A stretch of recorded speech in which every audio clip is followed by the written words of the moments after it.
एक बार फिर आमने सामने सीएम योगी और पूर्व सीएम अखिलेश यादव। अब इस मुद्दे पर खिंची दोनों नेताओं में तलवारें। सपा चीफ ने प्रदेश के चीफ से दो टूक लहजे में पूछा एक सवाल और जवाब में मिला मौन, तो फिर शुरू हो गया वाक युद्ध। इस जंग का अंजाम डराने लगा है। ऐसा सवाल न पहले कभी पूर्व सीएम ने पूछा और न ऐसे सवाल की सरकार को उम्मीद थी। सपा चीफ ने उम्मीदों को लगा दिया पलीता और सवाल से पूरी सरकार को झकझोर दिया। देखिए अब किस बात पर मचा बवाल।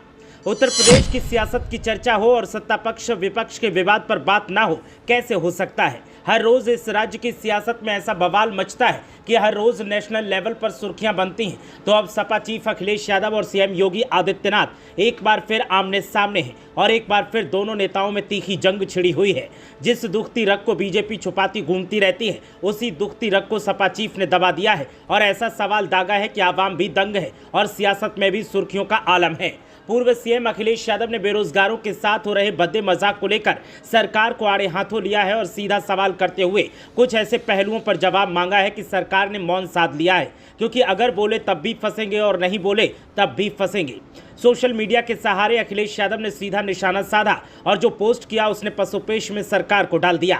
सपा प्रमुख ने लिखा कि विभिन्न परीक्षाओं का पेपर लीक होना, परीक्षा में सेंटर से लेकर सॉल्वर तक की धांधली होना, परीक्षा कराने वाली एजेंसी का काम शक के घेरे में आना, रिजल्ट में ग्रेस मार्क्स की हेराफेरी होना, मनचाहे सेंटर मिलना, एक ही सेंटर से कई कैंडिडेट का सिलेक्ट होना और 100% रिजल्ट आना केवल एग्जाम मैनेजमेंट की समस्या नहीं है। इन सब से बढ़कर ये एक मानसिक त्रासदी है जिससे न केवल परीक्षा देने वाले युवा बल्कि उनके माता पिता भी ग्रसित हो रहे हैं। अखिलेश ने लिखा कि अगर पुलिस भर्ती, एआरओ, नीट जैसी धांधली की शिकार अन्य परीक्षाएं रद्द होकर दोबारा होती भी हैं, तो इस बात की गारंटी कौन लेगा कि अगली बार परीक्षा आयोजित किए जाने पर ऐसा कुछ भी घपला घोटाला नहीं होगा। अब सरकार वही है और उसकी व्यवस्था भी वही है, तो फिर ये सब धांधली कहीं फिर से सरकार संरक्षित परीक्षा माफियाओं के लिए पैसा कमाने का जरिया न बन जाए। पूर्व सीएम ने लिखा कि युवा मानस वैसे भी बहुत नाजुक होता है, ऐसे में उनको संभालना माता पिता के लिए एक बहुत बड़ी चुनौती होती है। ऐसी घटनाओं से हताश निराश जब माता पिता खुद व्यवस्था पर भरोसा खो देते हैं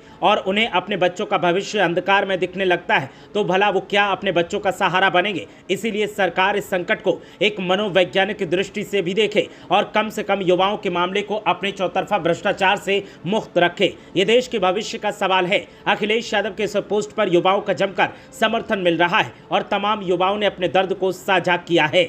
किसी ने पोस्ट को रीट्वीट किया है तो किसी ने पोस्ट पर तमाम ऐसे लेटर शेयर किए हैं जो वो पूर्व में अधिकारियों को सौंपते रहे हैं, लेकिन मामले में सरकार की तरफ से कोई ऐसा बयान सामने नहीं आया जिससे लगे कि सरकार युवाओं के प्रति संवेदनशील है। लेकिन समाजवादी पार्टी की तरफ से जो हल्ला बोल अखिलेश यादव ने किया है उसमें तमाम सपा कार्यकर्ता समर्थन दे रहे हैं। ब्यूरो रिपोर्ट, मीडिया हलचल।